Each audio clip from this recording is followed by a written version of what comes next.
So in my last video, I kind of shared with everyone that I just got diagnosed with prostate cancer. So in this video, I want to talk about what's next or what I'm thinking. So, in the room with the doctor,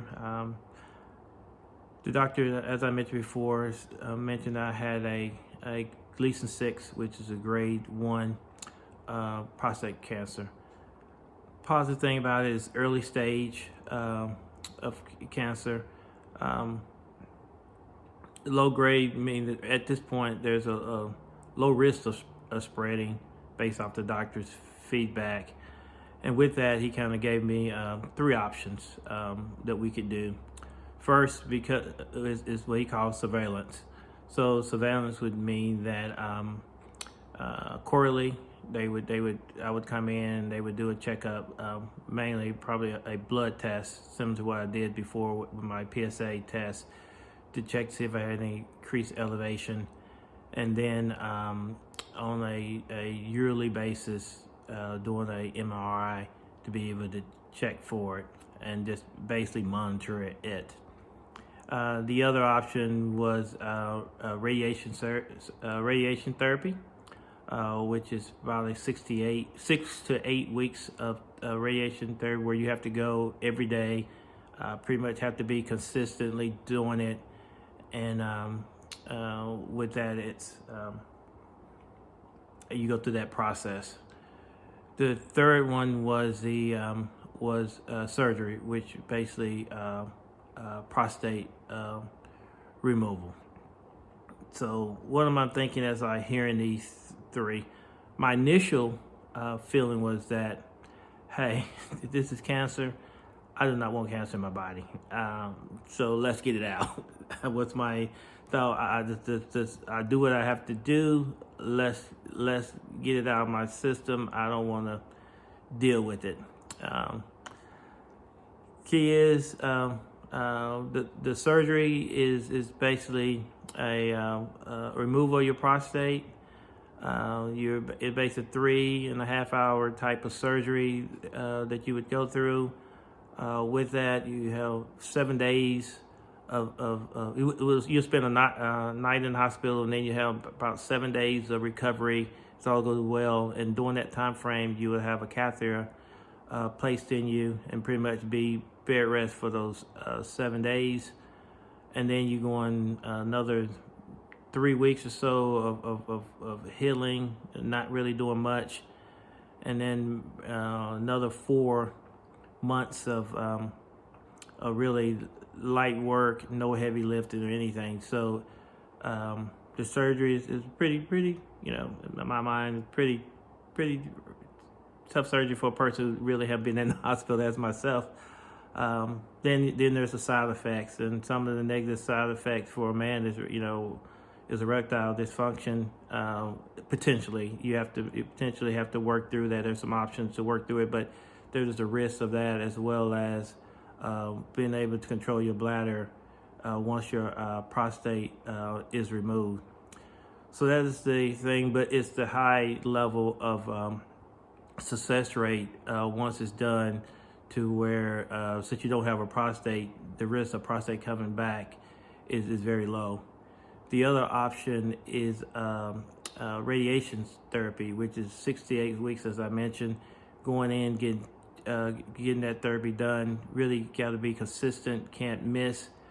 The concerns there is that the success rate is 90%.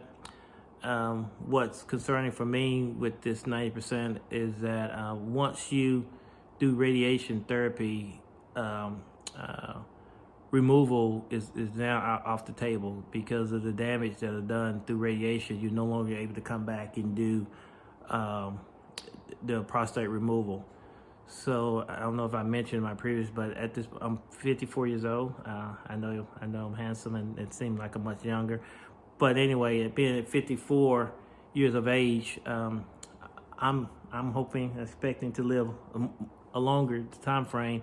And 90%, and the thought of saying that my prostate would still be there if it ever came back. There was no other option for it, for therapy at this time, was concerning to me. So initially, what I'm thinking is that's off the table.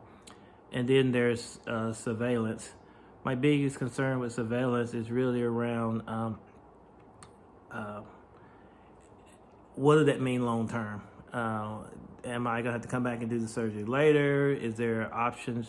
Is there a history of this, surveillance where it slows and I don't have to do it? But even if it slows, there's this inaccurate concern that the cancer is still inside me. I have family.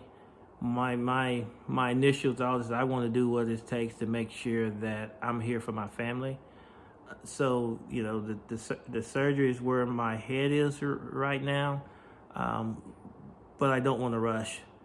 So what I basically share with my doctor is that with grade 1 surveillance is an option. I want to take some time just to do some investigation. So leaving the doctor's office today, I scheduled my three months testing. So in 3 months, I come back and do evaluation. But during that time frame, what I can share with my doctor is that I'm going to do my own investigation, kind of research these 3 options, kind of see where my head is at, and then as I come back, I have a better idea of what I want to do. But I don't want to make a decision right now in the spur of the moment, being rushed, feeling rushed, and not